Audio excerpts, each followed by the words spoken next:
السلام، مرحبا بكم في قناة ناصرة الجزائرية. نتمنى تكونوا بخير وبالصحة والعافية. جبت لكم بغرير مثقب كي الشهدة. شوفوا ما شاء الله كيجي هذا الوصفة، راني محتمدتها من زمان وندير غير هذا الوصفة وما بدلهاش، ويجي مثقب حتى القلب وينصرط غير وحده. تبعوا معايا الفيديو لتكتشفوا الوصفة. نبدا بسم الله على بركه الله. نجيب ريسيبيون وندير 3 غرافه تاع سميد رطب. ما نديروش هذاك السميد الرطب كاع كيجي كي الفرينه، نديرو شويه مرفود على الرطب. ندير نص غرفيه تاع فرينه، ثاني نخلطها هكا مليح مع السميد. مغرف كبيره تاع خماره الخبز، نص مغرف تاع سكر، ونديرو 4 غرافه تاع ماء ساخن، ماشي ساخن بزاف، شويه يكون دافي. ونخلطها هكا مليح بالمغرف. ندخل كاع ديك الماء في هذاك السميد. انا هذا السميد شويه يشرب الماء بزاف. نزيد الغرفيه الخامسه.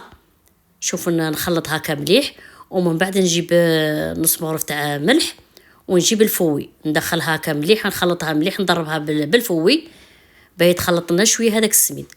ونجيبوا البرا ميكسر، نجيبوا البرا هو اللي يعطينا هذيك الهشاشه تاع السميد. شوفوا نضربوها مليح، ونديروا مغرف تاع خل، ونديروا واحده كيس خميره عفوا كيميائيه وزنها 10 غرام.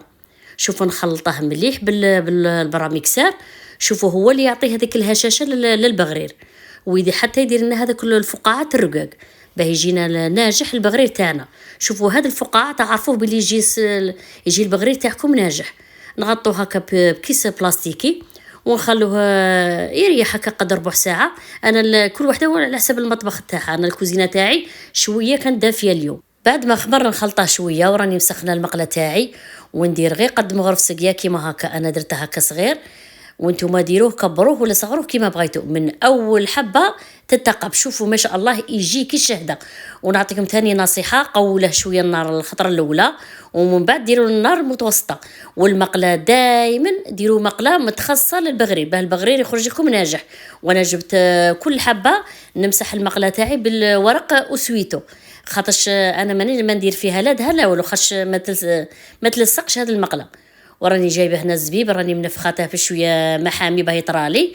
وندير هاد الحبات نديرهم كاع بالزبيب. شوفوا ما شاء الله يجي كي الشهده. شوفوا ما شاء الله غير جربوا هذه الوصفه واحتمدوها عندكم في دياركم، وديروها كيما هكا. راهي المشتى وراه البرد، فرحوا بعائلاتكم وفرحوا بوليداتكم من يجوا من المدرسه ويصيبوا هذا البغرير اللي داير كي الشهده، وفيه الزبيب وفيه الدهان وفيه الحسل. ما شاء الله يجي ينصرط غير وحده. اني باغي نوريكم كيما هكا حبه. انا ندوب الدهان ونزيد فيه الحسل ونمسح هكا كل حبه نمسحها كيما هكا. انا ما نبغيش نسقيه باه ما يجيش يقهم، ورشه هكا بشويه حسل ويجي ينصرط غير وحده. شوفوا كي يجي الهشاشه والطراوه ويجي البنه ما نقولكم. شوفوا ما شاء الله كي يجي. غير جربوا هذه الوصفه واحتمدوها عندكم وديروها. وكاع اللي ما فهمتش حاجه تكتب لي في التعليقات وانا جاوبكم، وان شاء الله يعجبكم الفيديو تاع اليوم. وبسلامه.